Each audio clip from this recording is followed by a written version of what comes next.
रमता राम जपो रे प्राणी, अब तो सुन ले राम कहानी।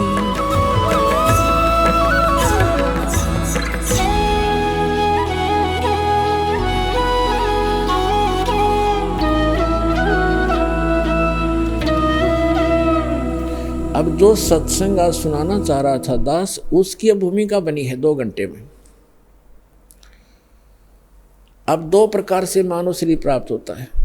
एक तो पूर्व जन्म के संस्कार, जिनके शुभ संस्कार होते हैं, उनको लगातार कई मनुष्य जीवन भी मिल जाते हैं। लेकिन उन जब कभी पुण्य संस्कार कभी कब बनते हैं, जब परमात्मा तीसरी सतिथि का रूप धारण करके कभी किसी क्षेत्र में प्रकट होते हैं और वो अपनी किसी प्यारी आत्मा को यथार्थ ज्ञान बता जाते हैं। उसके कारण फिर आसपास के क्षेत्र में वो ज्ञान कुछ समय तक ठीक चलता है। तो वो पुण्यात्माएं भक्ति से युक्त हो जाते हैं और फिर वो लगातार कई जन्म भी प्राप्त कर लेते हैं। उन जन्मों में यदि संत नहीं मिला पूर्ण, तो वो पूर्व जन्म की अपनी जो किस्मत की जो भक्ति कमाई है उसका नाश करके चले जाते हैं। उनको सुख तो होता है पहले जन्म की कमाई से, और वो सोच रहे हैं कि हम जो साधना करें इसी से सुखी है। तो ये भ्रमणा उनको बनी रहती है। तो जितने आज दास देख रहा है, राधा स्वामी, धन धन सतगुरु, जय गुरुदेव, आसाराम, सुधांशु जी, ये जितने भी कृपालु, ये क्या नाम है, कुमार स्वामी, जो 10-10, 15-15, 20-20, 30-30, 40-40 वर्ष से इनके पास रहे, जब तक इनके पुण्य पुछले पूर्व जन्म के चले तो ये सुखी नजर आवे थे। साधना वो गलत कर ही रहे थे। अब उनकी ऐसी दुर्गति हो रही है, रो रो कर आ रहे हैं।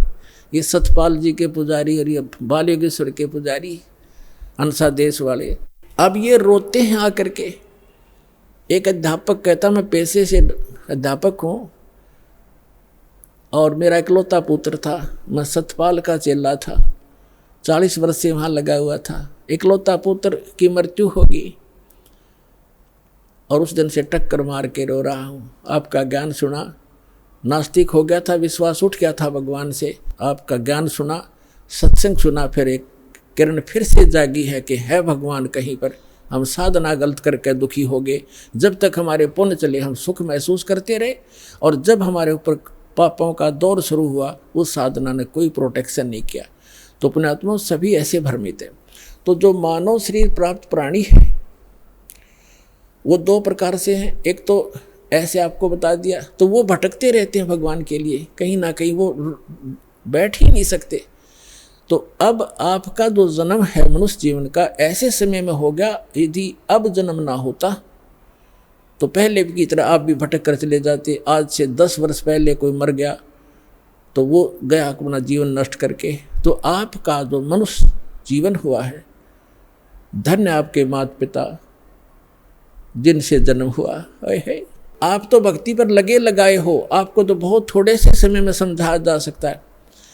और दूसरी प्रकार के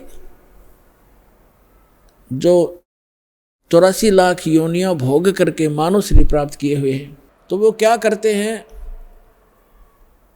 उनको आप कितना ही कोशिश करो, वो ठीक है परिश्रमी भी होते हैं, क्योंकि पहले पशु पक्षी बनकर सारा दिन परिश्रम में लगे रहते थे रोजी रोटी के लिए। एक चींटी है, सारा दिन एक कण की आवश्यकता पता नहीं कितने चक्कर काटती है एक कण के लिए, एक पल की चैन नहीं। तो उनका स्वभाव ये होता है कि माया के लिए संघर्षशील रहते हैं, भक्ति के लिए कहते हैं तो कहते हैं मुझे समय नहीं, और भक्ति सुनाना चाहते हैं तो उनके गले उतरती नहीं, उठकर चले जाते हैं। तो क्या बताते हैं कबीर साहब, कहते हैं कबीर पिछले पाप से हरि चर्चा ना भावे ना सुहावे, कहूँगे कह उठ चले ना और बात चलावे।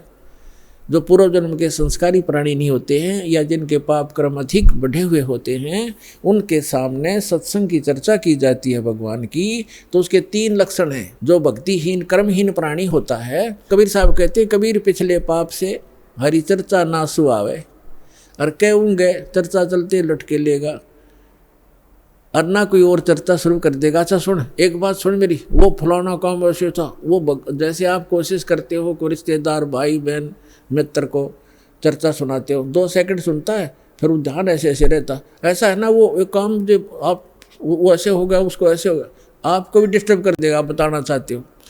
और तीसरा कहते हैं फिर मुझे काम याद आ गया, फिर मिलूंगा, उठ कर चल जाएगा। कबीर भगवान बताते हैं कि कबीर पिछले पाप थे जिनके पाप घने बढ़ गए, हरि चर्चा ना सुहावे, अच्छी नहीं लगेगी, और कहूँगे कह उठ चले ना और बात बनावे। तो ये उस व्यक्ति के लक्षण हैं जो पिछले जन्म के पापों से ज़्यादा ग्रस्त है। सीधा ही वो 84 लाख प्रकार के प्राणियों से, पशु पक्षियों की योनि से प्राप्त सीधा मनुष्य जीवन प्राप्त किया है। तो उसके अंदर भक्ति प्रवेश करना बड़ा कठिन होता है, लेकिन हो जाती है। उसको थोड़ा ज़्यादा समय लगेगा इस ज्ञान को समझने में, और शुरुआत एक बार हो जाती है, धीरे धीरे किसी ना किसी जन्म में तो वो हो ही जाती है।